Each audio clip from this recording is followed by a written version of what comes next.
Woo! We are back. This is going to be, I feel like, this is going to be such a funny, like my mouth is going to like be painful after. I just know it. I mean, we've already been chatting with our guests backstage before we even kick this off. And yeah, in the same way, I've already got pain in my cheeks from smiling and laughing already. And I think we've only been spending like maybe 5 minutes with them. But there's going to be a lot of this. And there's going to be a lot of what's the quote? Let's go. Let's go. Let's go. But okay. So without further ado, let's just maybe start bringing in our guests. We're here to recap The Amazing Race. This is season 38 of The Amazing Race, European Adventure. And we are talking about all of these fun teams that we've seen before on our screens and in a different format, a different way. Dude, those X's are huge. Why did you have such a big I'm like, they're gone. They've been eliminated. They're no longer with us. Like, I'm sorry, no offense, but you're not relevant to the conversation at the moment. Oh, no, I'm kidding. I'm kidding. So, and some of these fans or some of these teams may join us in future episodes, even if they've been eliminated. They're still part of the family. We hope to have some of them on. In fact, teaser, one of these 4 will be joining us next week. Yeah. Anyways, I want to bring in this next guest.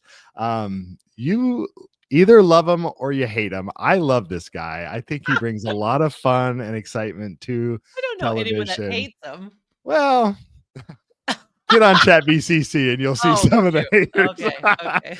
But when I was digging for hype video, I found this video and I think and I'm probably going to get dinged by CBS for even showing it. So in the post-production, I may have to trim some of this out, but let's just bring in this guy, but first this video. So. Come on. You're going to me! No way, mister! Hi, my name is Tucker and I'm a marketing and sales professional at a protein bar company based in New York. I have a lot of different hats I can wear. Hobbies go from biking, painting, working out, hiking. This is gonna have some glacier water. I love to fish. I love the ocean. My personality is a guy who can do anything and be serious if you want him to be, but will never be serious unless the time calls for it. In middle school, my dad came out as gay. We were all supportive, but our family kind of got ostracized, so it brought our family a lot closer. And I'm always someone that's gonna stick up for what I believe is right. Yes, I'm single, ready to mingle, baby. I'm a very affectionate dude, so I wouldn't be surprised if I was the first person to get into a show, man. Most house guests are probably gonna sue him. I'm just like, looking back on things. Let's go!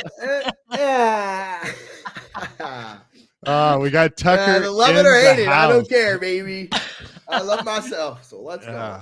Well, first off, like, you are a jack of all trades. It seems like you could have a tagline under your name that reads like 80 different hobbies, professions. like when Amazing Race came out and chef was on the list, that was not on my bingo card. Like, I don't think I had that for Amazing Race professions as something I thought we were going to see. Like, we've had ice cream scientists, like we did have Maya, but anyways, I actually met her too. Tell us a little bit about the chef thing, and then we'll talk about. So the company is called Icebound Protein Bars, and my boss came up with this idea like 16-ish years ago, and had a food scientist who's well known in the industry to help make a lot of energy drinks and stuff. It was deemed scientifically impossible to bind soy and whey protein in a way that would melt in your mouth. She spent like 3 years figuring it out. And that was then he patented that, and we it's basically like whatever flavor in the middle, and then it's coated in a fine dark chocolate from Martini Gelato in Italy. Ooh. And it's dairy free, and it's just, I don't know, it's really good. And you throw together the recipes, like you're the chef. So there was a chocolate and a vanilla one, and now we have a new one in production, and that's like a frosted berry.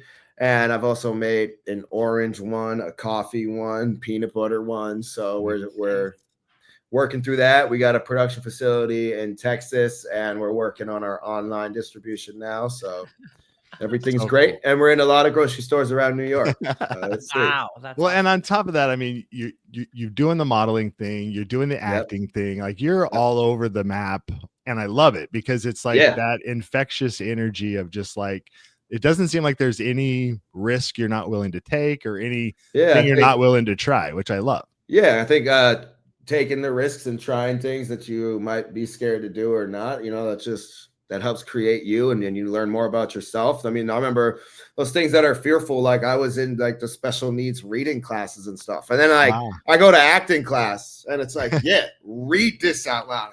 I'm like, oh man. Oh, let me just figure it out. I was like 2 years of just like sweating balls, like dripping from my face, like trying to do stuff, but you just I'm just someone that loves to learn new things and push myself, and I love it. Whatever. Well, something I love about you, I mean, you're very outgoing and you try anything and you do all these things, but you also have this little soft spot for your cute little puppy. Oh, it's my little as a mom, like you see all these cute jock guys, but I'm like, when you see a big, strong, tough guy like yourself, and you just have the love and affection for your cute little puppy, I'm like, that melts my heart. Yes, I love that. Yeah, he's great. Thank you.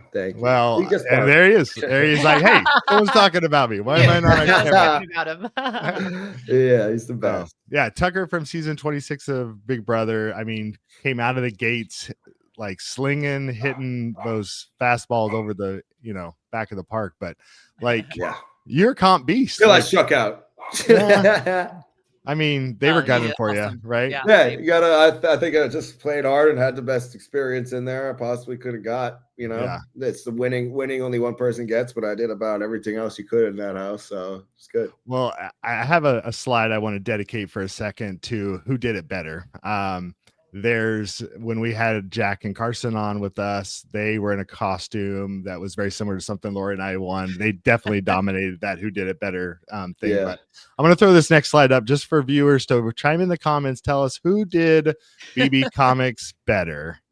Here's the instigator, right? Who made yours? God, I've never seen that. I know. So this is a BB comic that was made for an org that I played on called Survivor. And so the big thing for us is like you can't spell Scott without the OTT because I'm very over the top, very extra. Lori's constantly telling me like, calm down. Nice. I think your hair is a little dark. Your hair is a little dark in that head. You got white hair. White hair. Right? That was 20 years ago.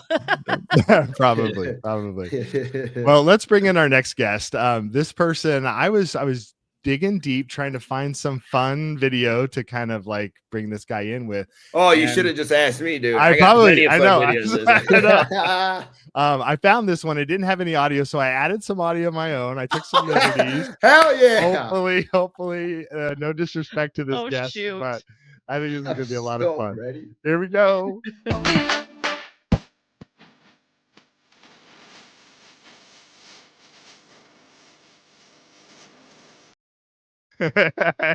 Oh my God.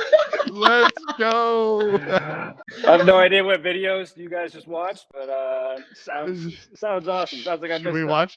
Should we watch it again? Let's watch it again. Yeah.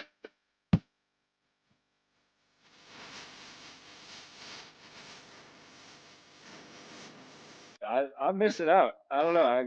It's the giraffe video. Yeah. Oh, nice. Giraffe. Yeah. He knows licking your mouth. what it is. Oh yeah, nice. Yeah. That's so funny. Where were you Eric, when that was done? One kiss. Say again. Where were you when that was? Oh, that was we were in that was Tanzania that we were in. Or it was either Kenya or Tanzania, but we did a safari. It was Kenya. It was the first day we landed. Yeah. So this was like 10 years ago or so at that point. So fun traveling. Yeah. Good job there, Scott. One kiss is all it takes, so that's the thing. Like, oh, nice. I love it. Watching the giraffe, take that food out of your mouth with the big old tongue coming out. So they don't have full control of their tongues, and it's huge, so it just like flops out, and it's like trying to come up. It's so funny. Well, and I found this cute I assume family picture, right? This is mom, dad, and a third Delorier brother. Heavy D. The first, Heavy oldest D. brother. Yeah. The original. That's right. The original. What's he think about all this craziness of his brothers being on TV? He loves it. I mean, we're just as close with Nick as we are with each other. He's a fantastic brother. So, of course he's supporting us left and right. And actually he might be the only person who's getting, well, I know some people are a little sick of hearing "Let's Go," but I think he's maybe the only person who's maybe getting a little sick of watching their family member on Amazing Race, because he's got a little nephew who every morning wakes up and he's like, "Can we watch Uncle Eric and Uncle Tucker on TV? Oh, yeah, can we watch Uncle Eric? What's with the cheese balls?" He's seen every episode like literally 100 times. So no one's seen this. It's on repeat more than our brother. Yeah. It's not Bluey. It's Amazing Race. Exactly. I love it. And we want to talk to people at Amazing Race and see if we can do groups of 3 one season. Call us back, bring Heavy D with us. Yeah. Woo, let's go. That'd be awesome. Would he do it? Oh, I'm sure if he had the time to. Yeah, he's got like a 6-7 month old now, 8 month old. Okay. Yeah, 8 months. So that and like the 3-year-old. So yeah, he's got a hang, but he's got his hands. Love it. Yeah. Well, we're going to bring in our next guest. We've had an opportunity to actually hang out with this person in person, which was a lot of fun. She had an amazing challenge that she wanted to do. She featured it. There's a video she created to submit, and I'm going to let the video kind of speak for itself, and then we'll bring her on. But here's her video. Hey Phil, my name is Amanda, and I got to take the bucket flag down into the Grand Canyon. Hiking the Grand Canyon has been a dream bucket list item for years. And something that makes this experience extra special is that my best friend and I got to do this alongside Scott and Lori from season 37 of The Amazing Race. Throughout the hike, we built so many connections with other hikers, experienced the most breathtaking views, and pushed ourselves to the very limit. Now, hiking 3,500 feet out of the Grand Canyon is no easy feat. But there's something so rewarding about envisioning the Amazing Race mat at the end and finishing strong. Something I've learned from your book is to say yes and always open as many new doors as possible. And because I opened this door, I have incredible new friendships and precious memories that will last me a lifetime. Take it before you kick it. Welcome to the podcast, Amanda. Nice job, Amanda. Thank you. Yes, hiking the Grand Canyon, doing rim to rim specifically, but I mean, that'll happen. But it's been on my bucket list for years. But then this summer I had knee surgery. There was a fire. We had a natural disaster of a storm that rolled in. It was literally like a hurricane rolling through the week we were going to hike. Yeah, wow. You were hardcore. Man. I'm so glad you joined us. It was like an epic adventure. It was so fun. It was so fun. I was telling Scott before all of this that I just realized earlier this week that my toenail is about to fall off probably. Hey. That's what Eric's missing both of his toenails. Let's go. Yeah, it happened to me before, so I'm like super nervous. They grow back pretty nicely though. So far, at least for me, mine fell off from the marathon, and they're healing up at least. They're healing. Took him 2 months to clip it off. Just was having a little straggle. He was scared. Had to let that underlayer grow in before. Dude. Couldn't just expose it. That's gonna be me. Yeah, I just came into his room and he's just like. That is untrue. So untrue. We were joking about that when we were out there at the premiere. Of like, dude, at the premiere. What's going on with your toenails? Like, dude, I just have a bad habit. I can't stop biting. Stop biting. That was my go-to. Well, I did hear when we had the Chadas sisters on that you're super flexible. Yeah, shout out Chadas. But they were like, what made us realize that Tucker and Eric are comp beasts was like we were doing this special dance thing where you throw your leg up over your head, and like Eric on like his second attempt was able to do it like without any problems, and just like crazy. So no, I mean, kudos to you. Yeah, got it. We both I think Tucker and I, we're both we have an athletic base, but I think we train functionally and not necessarily for like bodybuilding muscles or anything like that. And so, strength, flexibility, like being able to function and perform, like that's all I train my body for. So that's awesome. Got to try to keep it limber, especially with Amazing Race. I'm not going to go in stiff and unready. We're prepared for Amazing Race. Which is really hard to do because they stick you in that hotel room for 5 days and then they're like, rip and read and run. And you're just like, I cannot move my body. And I'm like, why can't they get a system of like every team going into the gym? Oh man, an hour and a half. We fought for that so hard. Yeah, so Eric's training for the marathon, and one day it was like a smaller hotel room. Every day he was running in there after, and one day he ran like 6 miles in this 30-foot stretch. As I'm just like I'm just on the bed, just like watching TV. I'm like getting annoyed, but I knew I didn't want to mess up his workout, so I just started thinking my blinking up with whenever he'd go by the TV, and it just was like 3 hours of just like. Oh my gosh. A thousand back and forth. Like it was. Oh my gosh. Well, I only did that in Hong Kong. It was a long hallway of like I left my room. She snuck out. Go down the hallway, and then as soon as I would see like Laura Lee, I'd be like, just get water, and like I'd go back in, and then I'd go back. But I'm like, I can't just be in my room. And then all of a sudden, other teams started doing it, and so then they completely shut it down. I was like, it's not even done. Like that's the hardest part. Is like I wish. Oh, that was so far the hardest part. Yeah, we were like, can we get like an hour each team to go to the gym? These are your like windows. You guys like they definitely have people that can just sit there and watch you at the gym. Yes, they do. Even 30 minutes. Yeah, there was I don't know if you guys had the same thing, but you have that first week of sequester at the hotel, and then you go through all the different things they're showing you and safety and blah blah blah, and then the final thing is like, okay, we're gonna give each team a chance to sort of talk with the entire production, like any question you have, like now's your time. Tuck and I were team 13 of 13, so we're just waiting. Like we're supposed to go at whatever, 14 like 1 o'clock. Yeah. So we're supposed to go at like 1 o'clock. It's like 6 o'clock or something, and we're like, dude, how do these teams when have are so we many eating? Questions? Like, so we go down and we're like, yeah, I don't know like what other questions these teams could possibly have. You guys went over everything so comprehensively, but we have one question, like, are we going to be able to use the fitness center at all? And they're like, nope, like this is going to be the hardest thing you've ever done in your life anyway. Like you won't even need the fitness center. You won't need it. Like, we'll see about that. We'll see about that. Yeah, Eric and I were both recruited to college for D1 wrestling. Like, I don't know. We just have a lot better stamina, and we always push ourselves, and we're brothers, so we push each other. And we were like working out every day when we got home after. We brought resistance bands and stuff. We were just dying. Well, plus they give you like brownies and bread and like food. You like half a banana. It's like, dude, I need real food right now, dude. I was like 16 yogurts. Like this bread. I was so dialed in on like everything leading up to Amazing Race. Like I was fully sober the whole year. Long. I had one cookie a little before Tucker came. And I felt so guilty. Like, that was my only added sugar for like 3 months leading up to this. So I was just like super dialed in. And then, you get to the hotel. It's like, oh, here's Chips Ahoy and Doritos and brownies and Oreos. And I'm like, so you have, like, is there food? Or what are we doing here? Like, I had this joke where he was like, oh, sorry, we don't have a lot of stuff for breakfast, but at least we got you a brownie.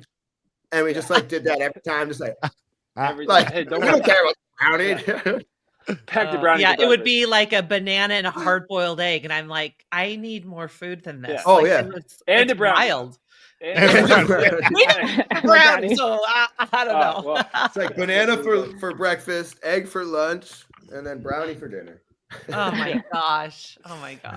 Well, I think we could talk about stuff forever, you guys. So fun. But we got to get to the episode because what I think the fans are tuning in for, but maybe that's all the above. But episode 5, a little bit of a traumatic spot in our heart. This is episode in season 37 we went out on a U-turn. So watching this, but I can sympathize with the whole thing about I want to be a little angry now. Lori's comment I think was, you're not our friends anymore. It's frustrating, but we start off with the well, first off, last time that the Amazing Race went to Croatia was in season 31, and that was a reality showdown season. It was Big Brother, it was Survivor, it was Amazing Race teams squaring off with each other. These are the Survivor friends that were on. But and then another fun fact, both teams that finished first in Croatia both seasons that they went to Croatia, went on to take second place on the whole entire race. Now, we can't give any spoilers about whether this happened in your season or not, because CBS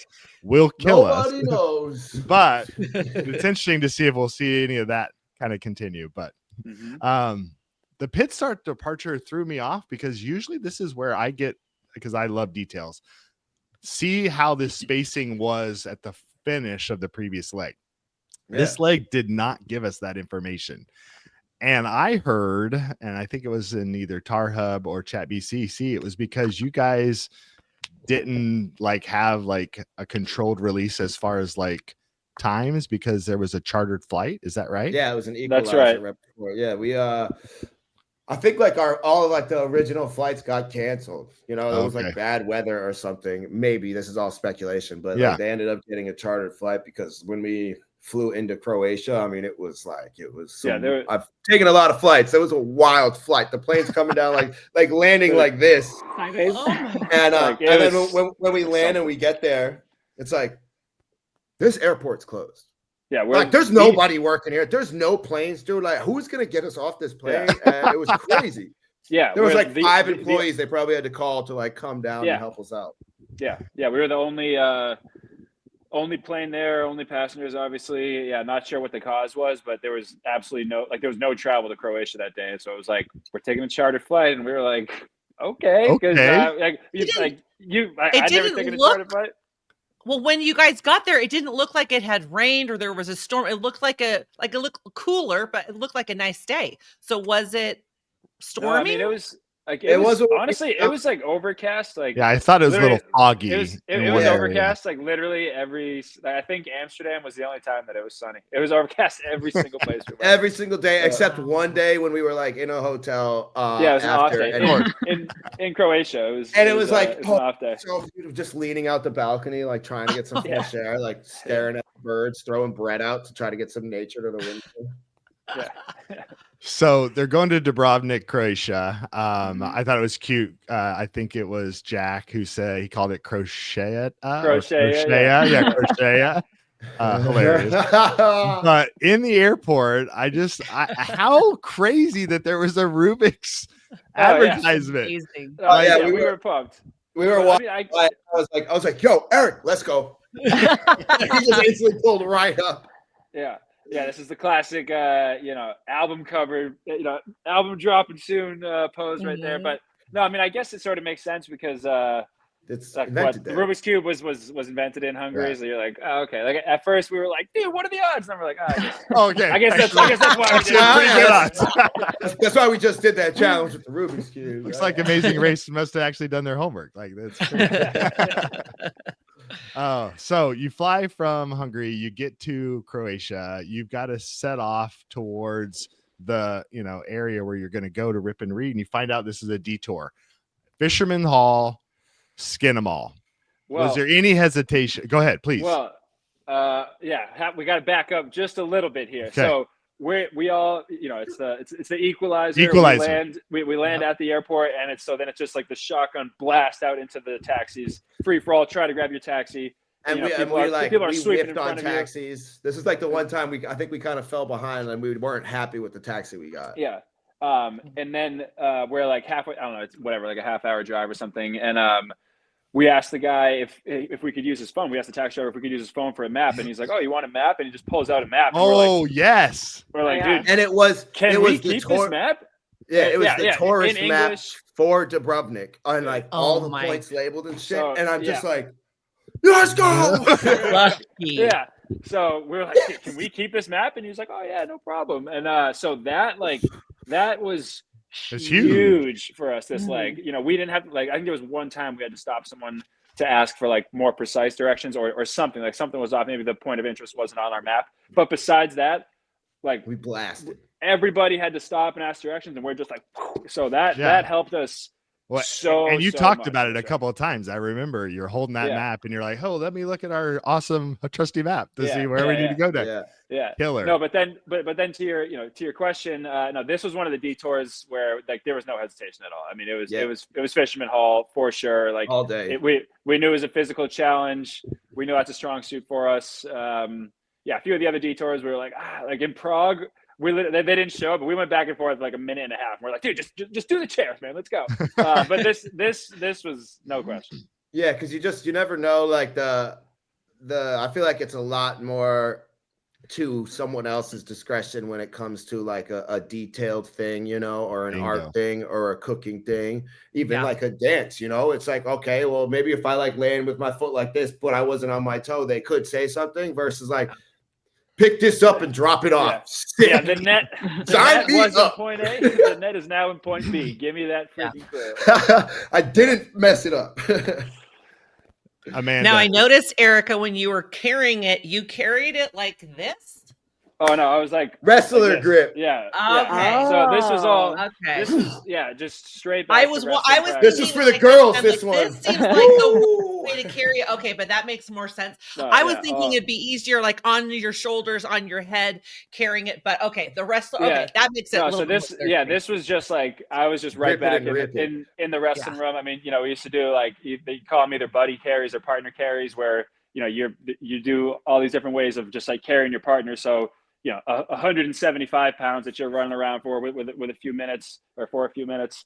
So it was like, all right, I've done this kind of stuff before, and I know it's just like just lock in and just keep going. And so I remember when I just went and picked up that net, and I think they were expecting it to be like what most teams did, where it's like two people. Job. Yeah. And I remember just going down and just like bear hugging this thing, and then like seeing production, like look over at the guy like.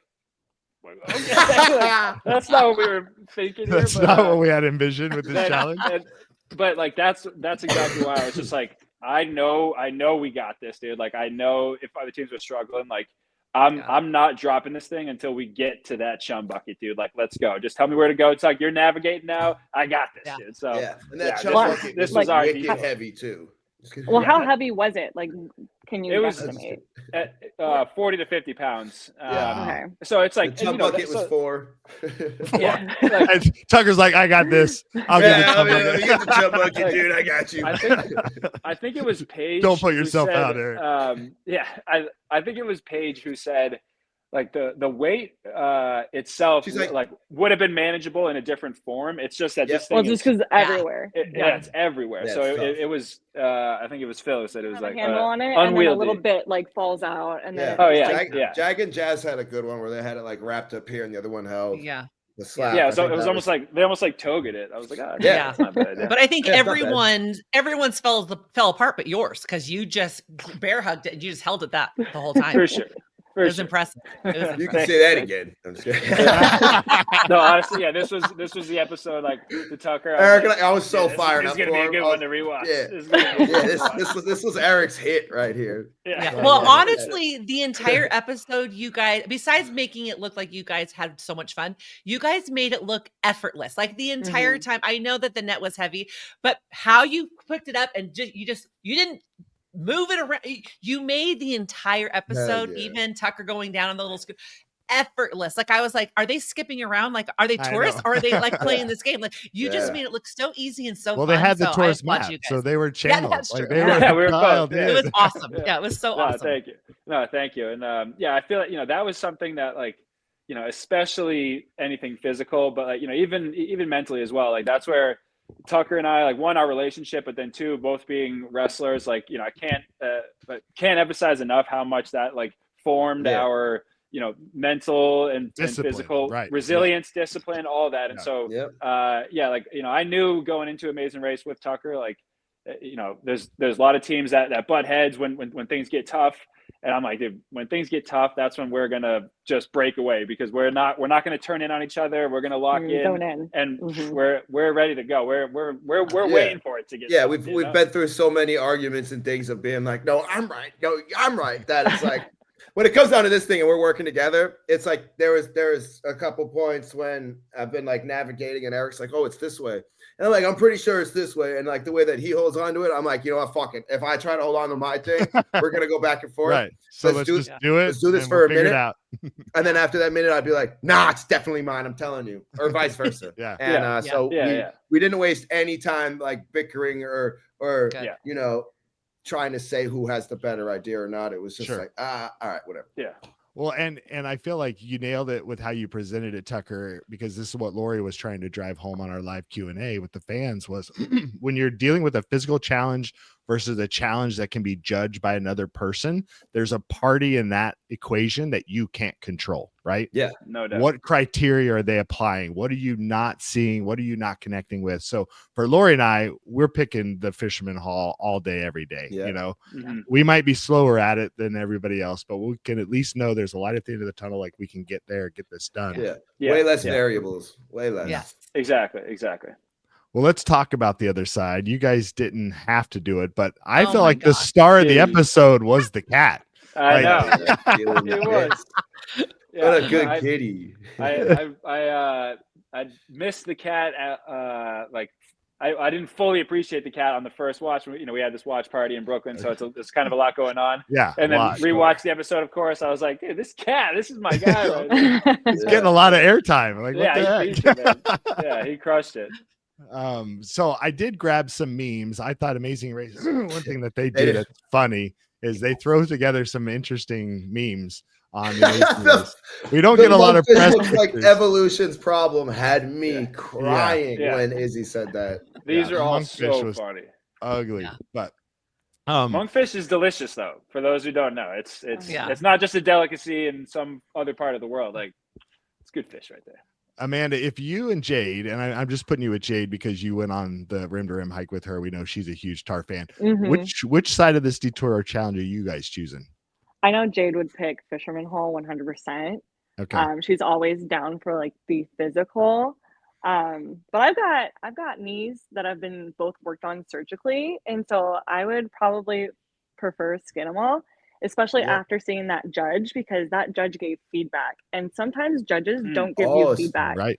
And then you're just like lost when they tell you no, and then you have no idea what you need to do better the next time. So I mean, I wouldn't have known that beforehand, but I mean, it's kind of a toss-up. Yeah, but you did run at the end of Rim to Rim. I did. Well, I ran because who does that? I'm literally dying, and then I hear Scott just going, "Race to the mat, race to the mat," and I'm like, I can't race to the mat. Like, so you gotta do it. I ran. Nice. dig deep. Well, and I feel like that's one element that some people don't understand is that showmanship plays heavily into these kinds of challenges when you're playing to a judge. So I feel like there can be some charm to this if you sell it in a certain way, you butter up the judge, like he might be a little lenient for you, you know? So I feel like I was trying to butter everybody up out there. Sweet talking everyone, anything. All right, let's talk about the Booza Bar. So you finish the challenge and you get to go to this amazing place, like right on the coast, like for this. Did you know there were two Booza Bars, or was there just one on your map? So it was super easy for you to know where to go? No, Eric. No, I remember at one point when we were running around, there was just a guy like standing outside of a door. And then later on when we ran back, it's the same guy standing there. And then when we looked at the map, we did see two Booza Bars. I don't know if you remember that. No, I thought this was when we did ask that English lady for. Yeah, there were two. That's what. And that's when we found out there were two, and we didn't know which one to go to, and so we just picked one to start running to, and then like we couldn't find it, but we just saw that guy that was still standing there. I was like, dude, this guy's been here since we started this day. And then like you look next to him, and it's like the Booza Bar thing's right here. I'm like, yes. Yeah. We just like started walking towards one of them, and then go to like pull out the map again just to like get our bearings again, and we just you can kind of hear it on the thing. We're like, oh, dude, Booza Bar's right here. Like we're there. Right there. All right, nice. And so you know, it was the first one that we went to happened to be the right one, so it worked out. Well, yeah, there was a couple times, like one time when we were in a taxi, I'm like, I think we're going the wrong direction. And all of a sudden the taxi next to us has like Herman and has like all I'm like, we're going the right way. Keep going. But every once in a while you see them with their earphones or their tags, like they're from the other country and they have like, they're like just helping. And I was like, oh, wait, it this way. I see that guy with the earpiece or whatever. So sometimes you can see them. Yeah. One of my favorite parts.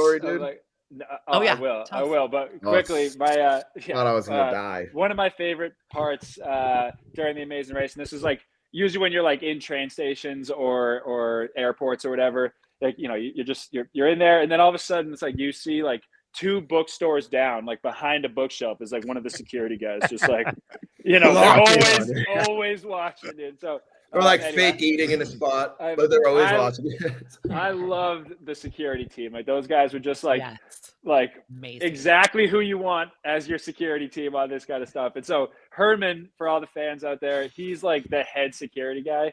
And the way I describe him is like, this dude has like 7 standard deviations above the average amount of testosterone. This dude was like born like 1,000 generations of warriors. They farm testosterone off of his body to sell to other people. Yeah. And these guys like hunt poachers for fun. Yeah, in the people that are going to poach animals, they're like, we're going to take them down when we have spare time. Yeah, they're the guys in Africa, like that walk with like rhinos with guns to like, they're anti-poachers, which is just kind of badass. But anyway, my favorite story from all of Amazing Race, I was like in tears for honestly 45 minutes, and then I would recover for like 5 minutes and then just lose myself again. So this is after people. So after Prague, we finished after, you know, getting there wrongly and then going back and getting the ice cream and everything. So we're like, we're kind of giggly. We're like, dude, what a crazy, funny like way to end this. And that was like a super long travel day. It was like 30 hours there. Or something. Oh yeah, super. Yeah, so we're like a little delirious as well. And anyway, we do our interviews, and we're done with the interview, and we're basically walking to the shuttle to go back to the hotel. And I'm the one that always carries the tracker. And so like Herman's was always coming to me, and he's like walking up to us as we're with our camera crew, and he's like, hey guys, like, how'd your day go? And it's like, this dude doesn't ask questions. No, like, he's happy. This is crazy. Yeah. A detail we missed out on Herman is like, everyone is intimidated by Herman. Even all the crew, this dude is the most intimidating man you've ever seen. And so he comes up to us as we finish this, and Tucker is just, he's like eating a sandwich. And he's like, oh, hey guys, so like, how was the leg? And Tuck's like, dude, it was awesome. He's all like excited and spits a piece of his sandwich into Herman's mouth, and Herman goes like, he was excited and happy, and he just goes, oh, and like he goes, pushes Tucker out of the way, just like shoulder checks me, and I'm like, it's like the first and last time Herman like tried to be friendly on the show. This is what I get. And he came out of his shell for a moment and you spit on him, Tucker. I spit in his mouth, dude. I saw the chunk of food on his lip, bro. Oh man, our camera guys laughed for like the whole ride back, and then anytime we saw them for the rest of it, we would do it. I'm so still funny. Scared. And I can still see and hear it like clear as day. It was the funniest thing ever. There was a point. Oh, I guess I can't say it. Yeah, my cheek hurt. Oh, yeah, no, I was scared Herman was gonna kill me in one night. Well, yes, he does. He is so intimidating when you get together in the new country and he goes over. You can't show your tattoos. You can't do the.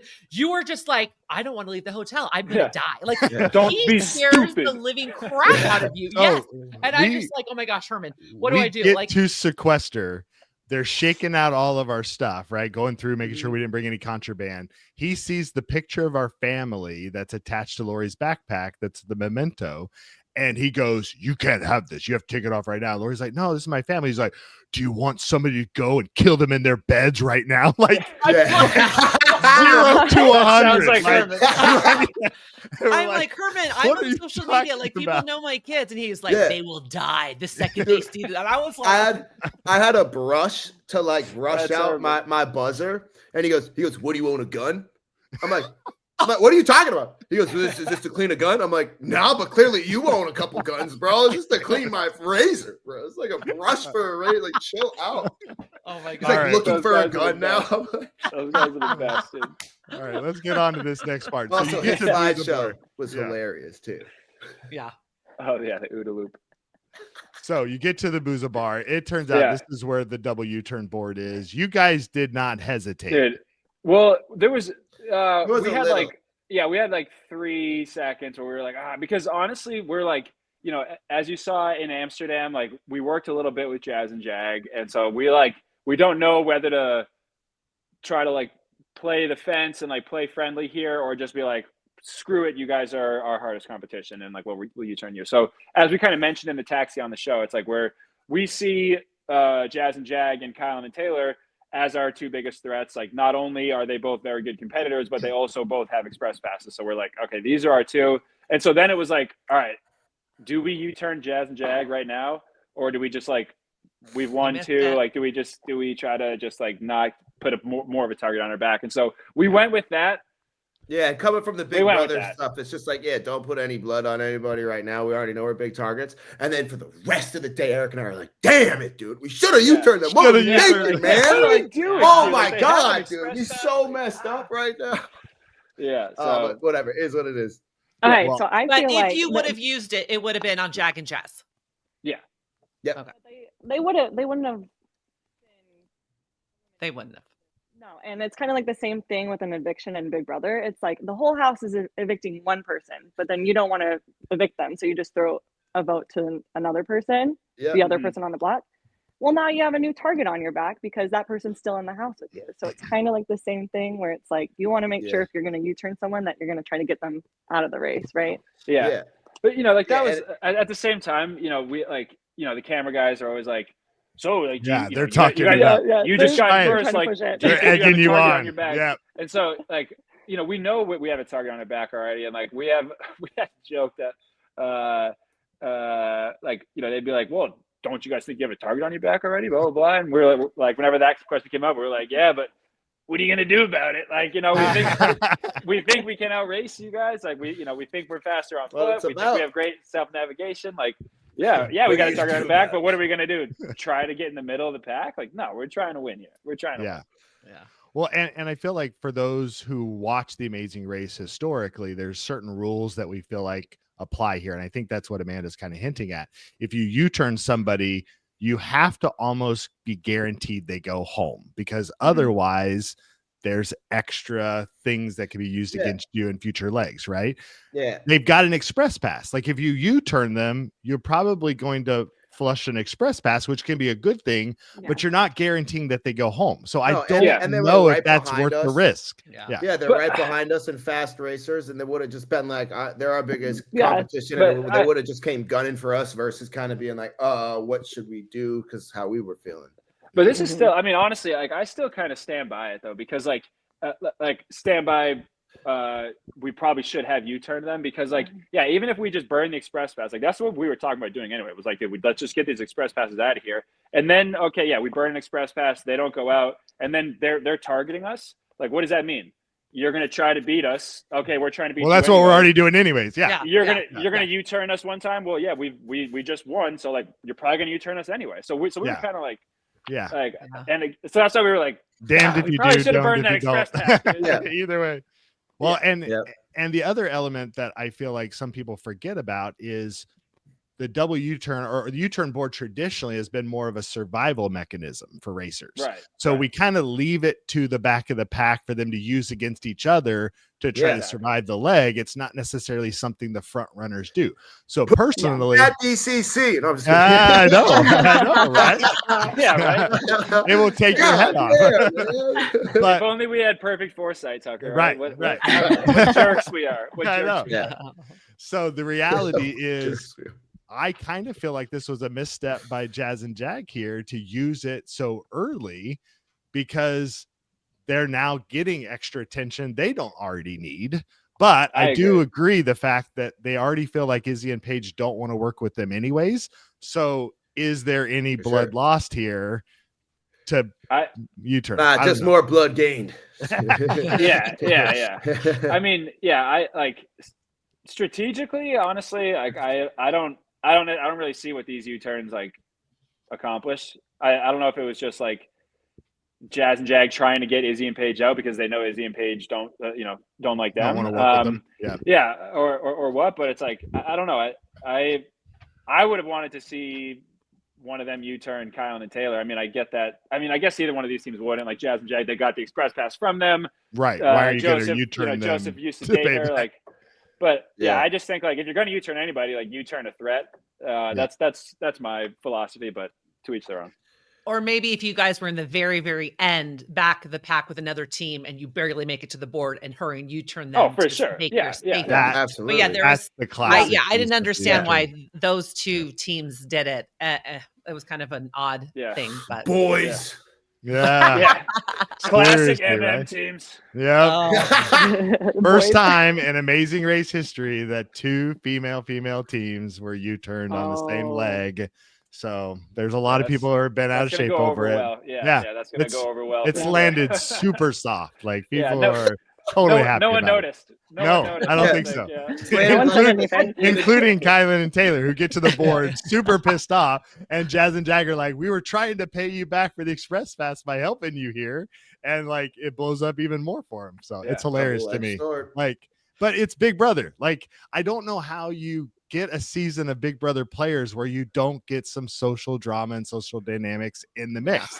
People had to expect that this was gonna play out. So rev it up. I'm all for it. It's entertaining. Yeah, it doesn't involve me. You guys have fun. Also, I just want to say like a little something. Maybe I shouldn't, but I'll keep it brief. You think there's drama now? You just wait. Oh my god! Yeah, excellent. Love the teaser. So Izzy and Paige. Wait, Scott. Sorry, is it going to be coming next episode? I don't know.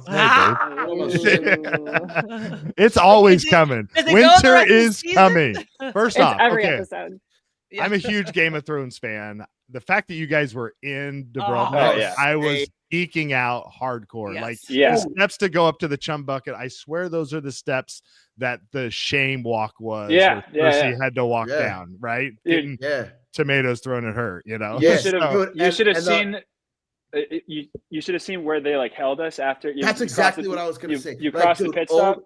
Old pots and stuff just like put to the side. It's like where the cannons used to be underneath to shoot out. And it's like I had to go pee, and they're like, just pee out of the cannon slot. I was like, I am so gonna. I don't know. I'm so gonna do this shit right now. It was actually like right underneath where the pit stop was.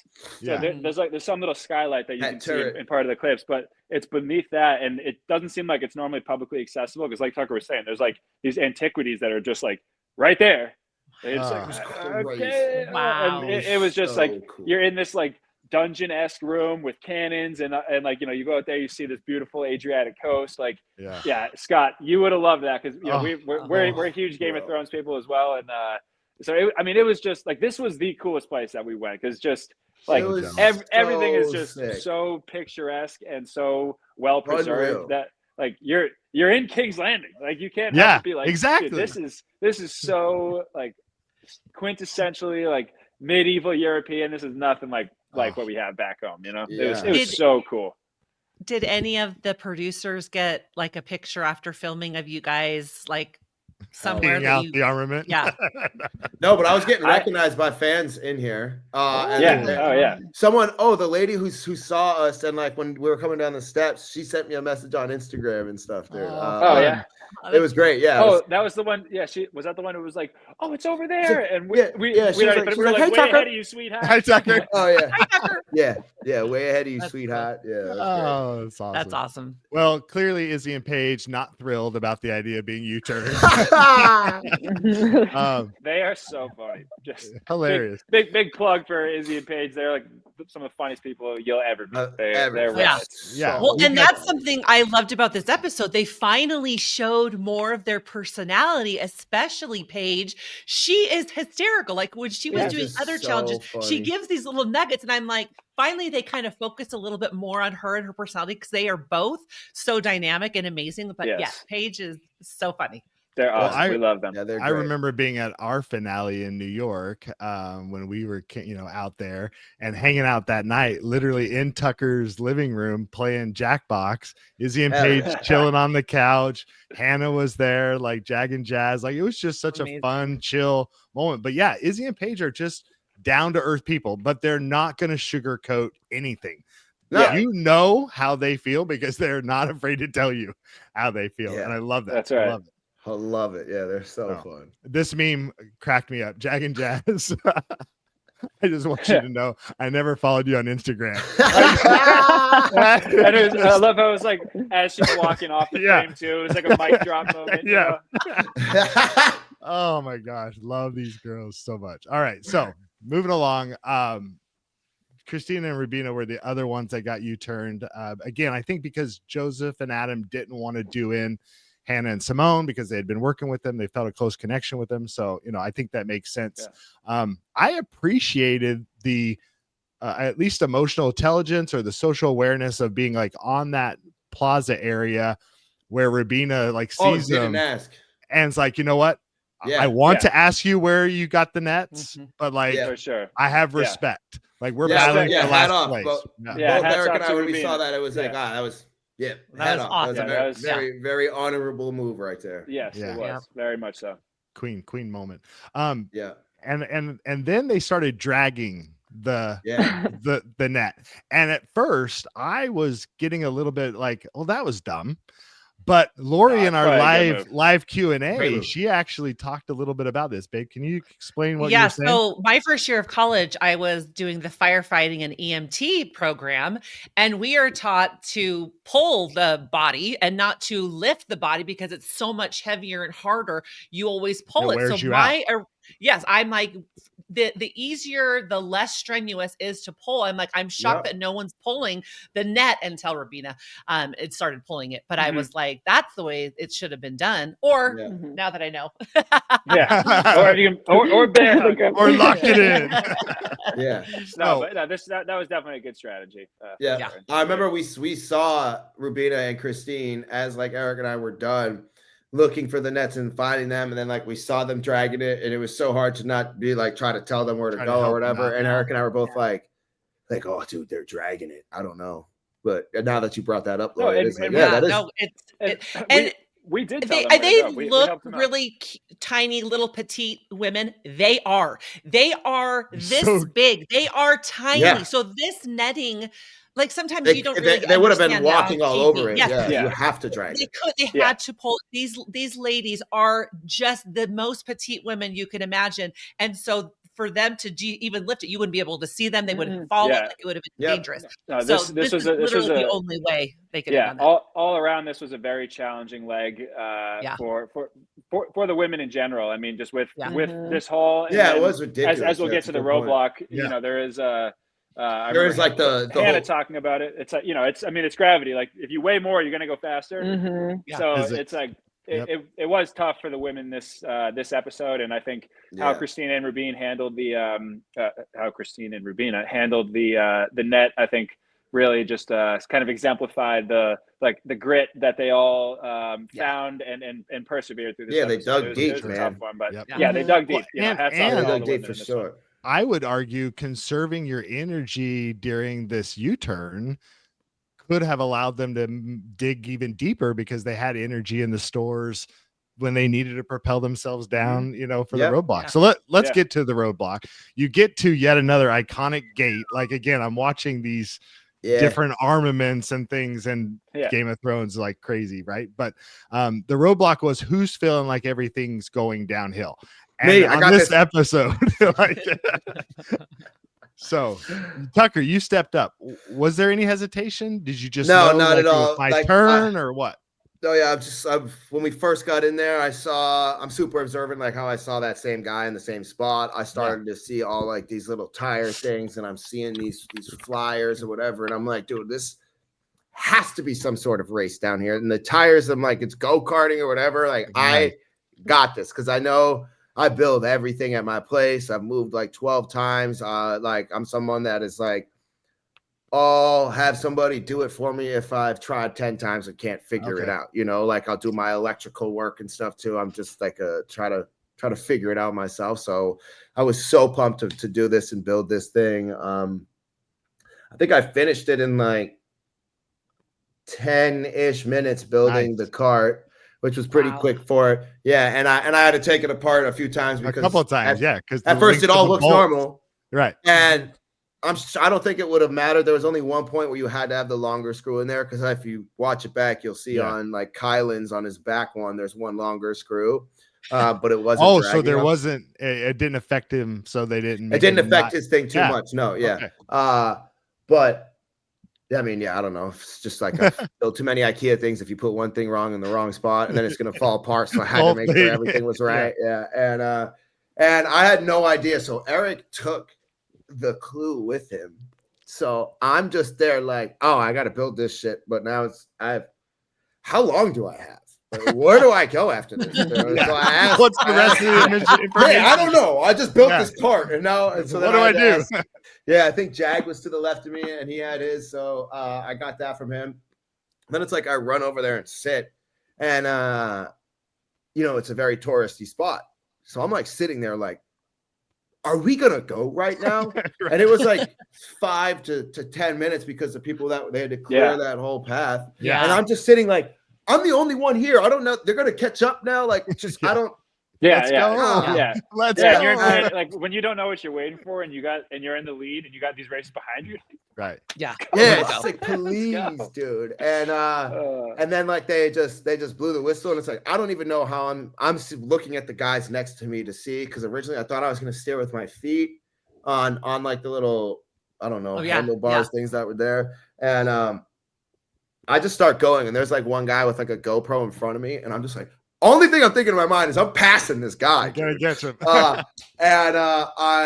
like watching how people are doing it. It's basically like I was just pushing as much as I could with my hands and never stopping and only steering quickly when I did. And again, I had no idea how much time I needed. I just get down there and I'm like, it's over 30 seconds. I think I messed it up, but it was like 36. 36. 36. Mm-hmm. I think what did I get it? Like 34 or something? Yeah. 33. Yeah, and I just had no idea when we got it. That's why I'm always extra animated, but I was like, let's go! Hell yeah! Yeah, one attempt. Sweet. Like you didn't have to. You hadn't had like those. If you like sat on that thing and picked your legs up and didn't push, you weren't moving. Like it wasn't.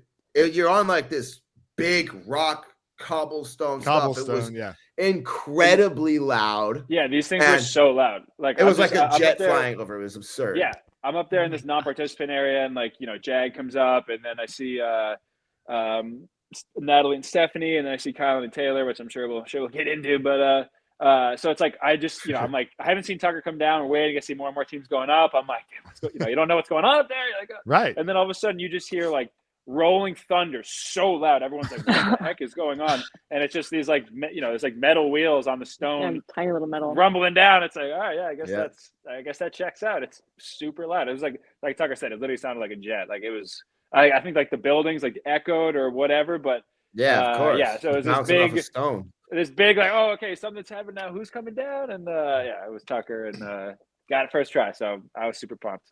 Did you sit on your butt on the cart? Were you on your butt? Yeah, I was on my butt and basically like kicked my legs forward and was pushing like that and then steering. I think sometimes I sat crisscross. Like on the cobblestone, it would make my butt go like completely numb, just like from the cobblestone. Just like the vibration the whole way down. Yeah, absolutely. Over and over again. Thankfully he didn't have to.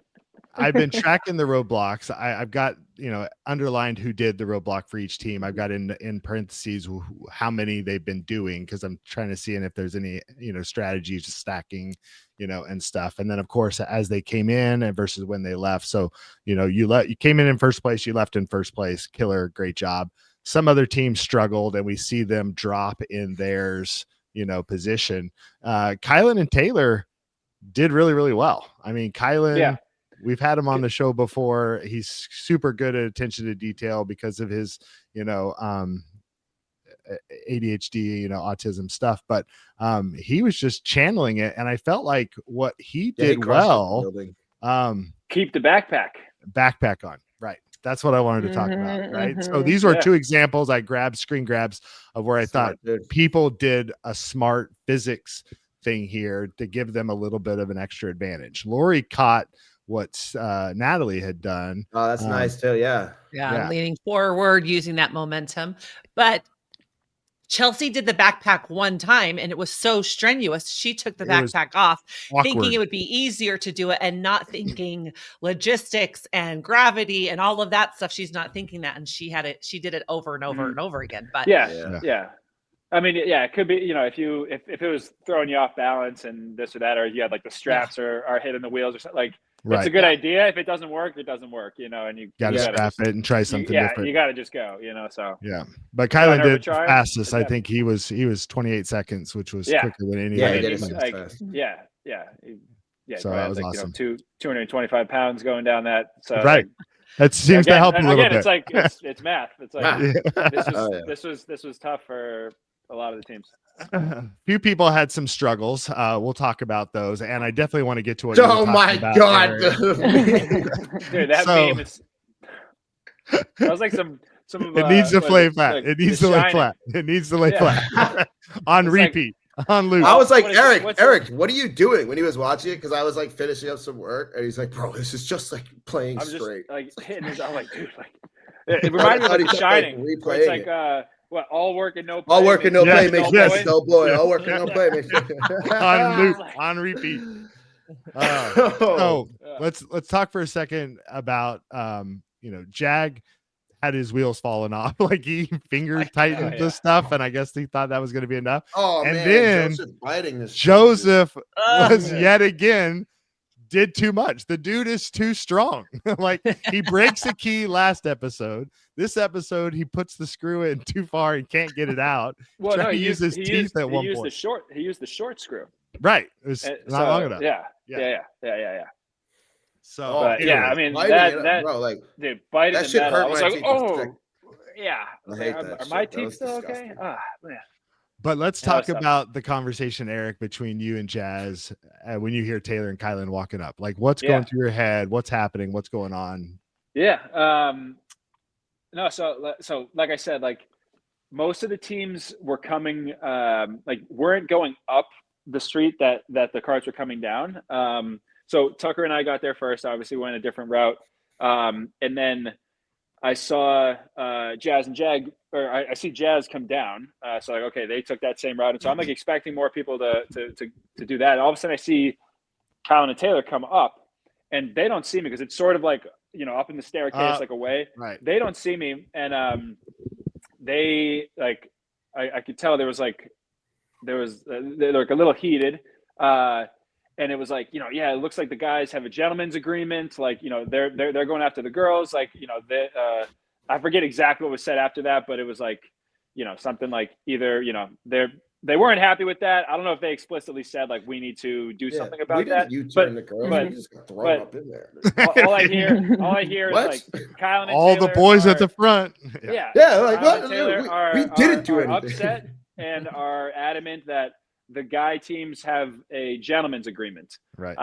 And so that's what I heard. And when it's in, a free for all competition, you're like, I think they are now upset at the guy teams for for having some gentleman's agreement. And they were. Yeah. It wasn't wrong. So, I mean, I thought I basically just relayed what I heard to Jazz. Right. Like, dude, they think there's some gentleman's agreement on, and like, I think then I took it the half step further, being like, thus I think they're gonna come after us because they're not happy with us. Yeah. So whether or not that was 100% accurate or not, like that seemed like the logical conclusion to draw. So I just passed that on to Jazz.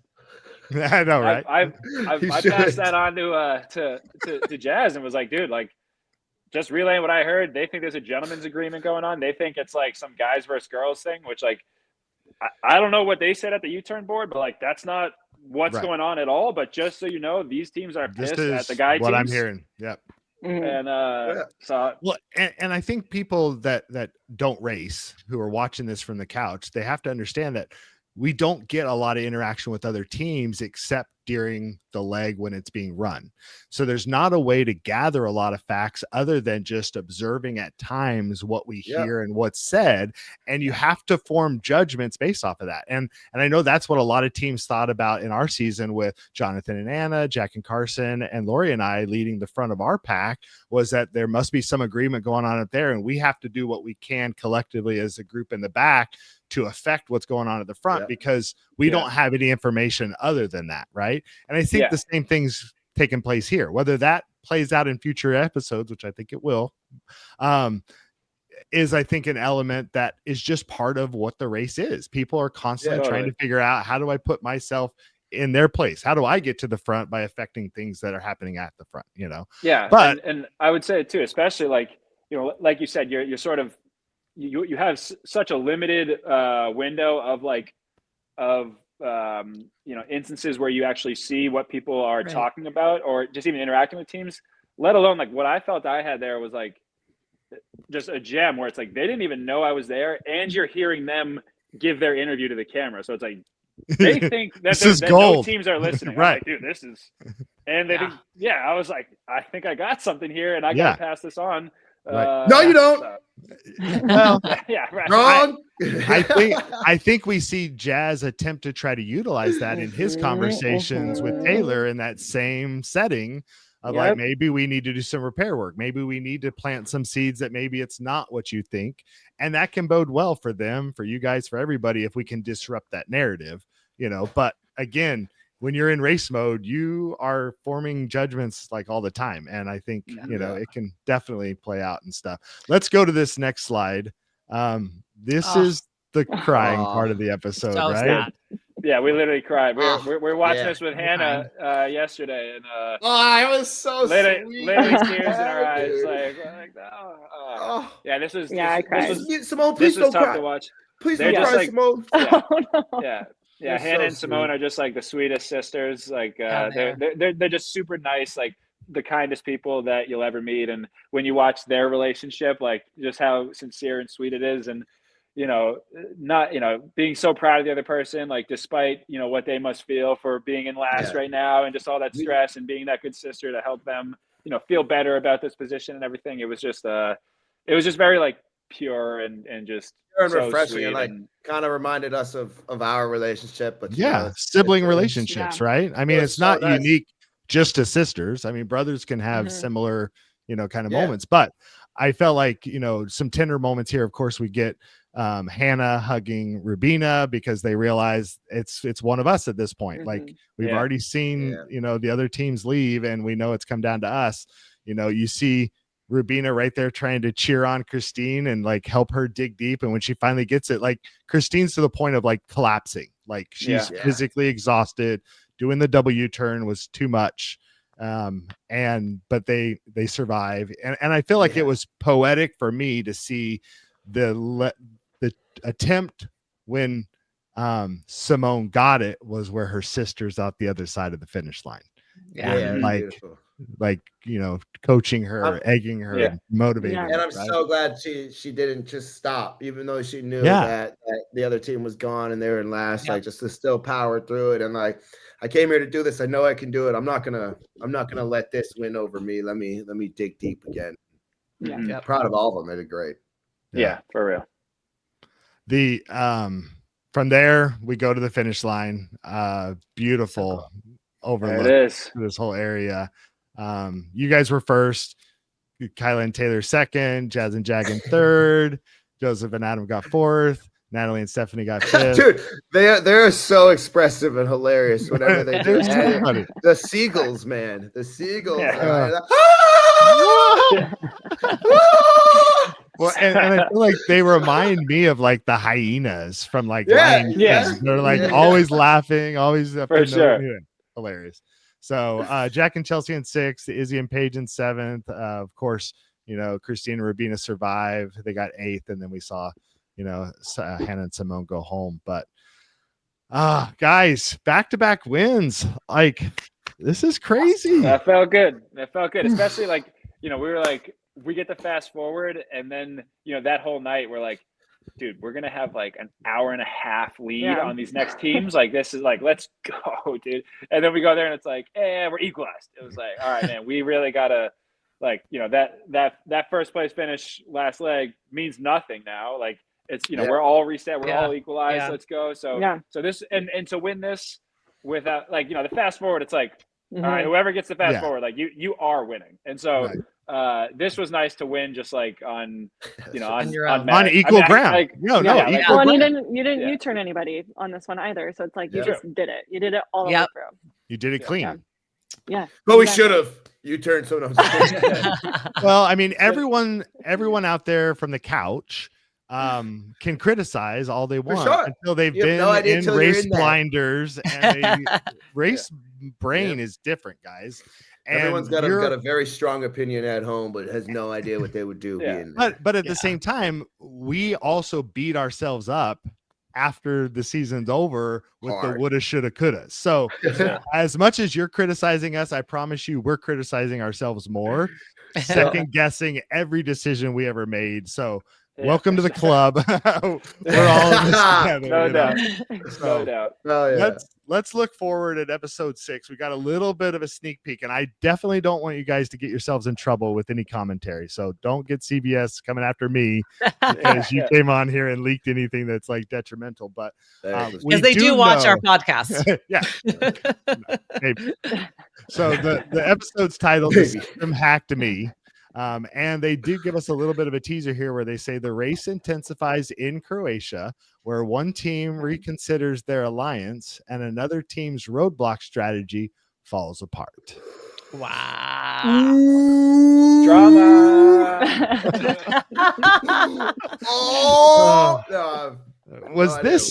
Was this everything you expected this experience was going to be?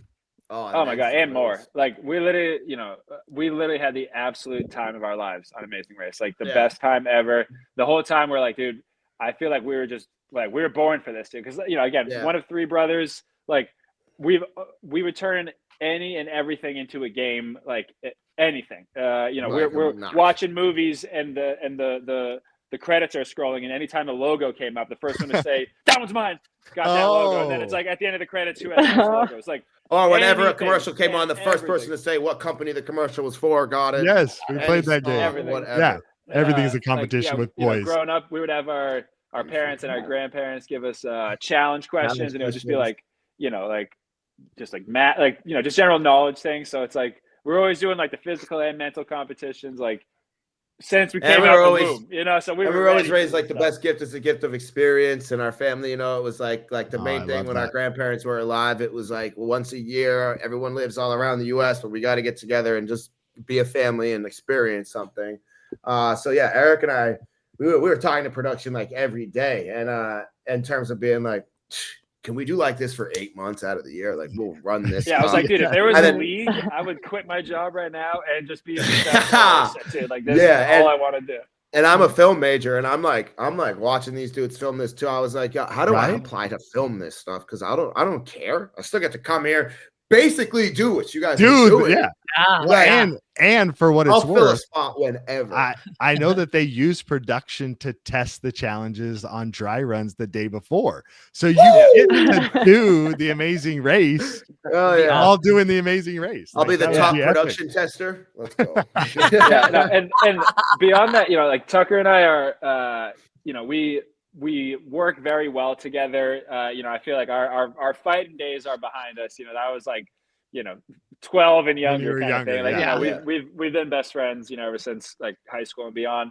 And so, we can just have the best time with each other. Like no one can make each other laugh like we can. And beyond that, like very complimentary, like personality, like where our personalities and minds are different, they're complementary. So, Tucker's like very creative and, like freestyle rapping and doing and making projects and all this kind of stuff. And like, I can't even begin to do any of that stuff. Like I'm an analyst. I can take a lot and boil it down into a little. And Tucker can take something and just like make it anything. Blow it up. So we got that offsetting, and then just kind of more like I'm more like numbers and like book smart, and he's got a lot of more like personality, colors and patterns skills.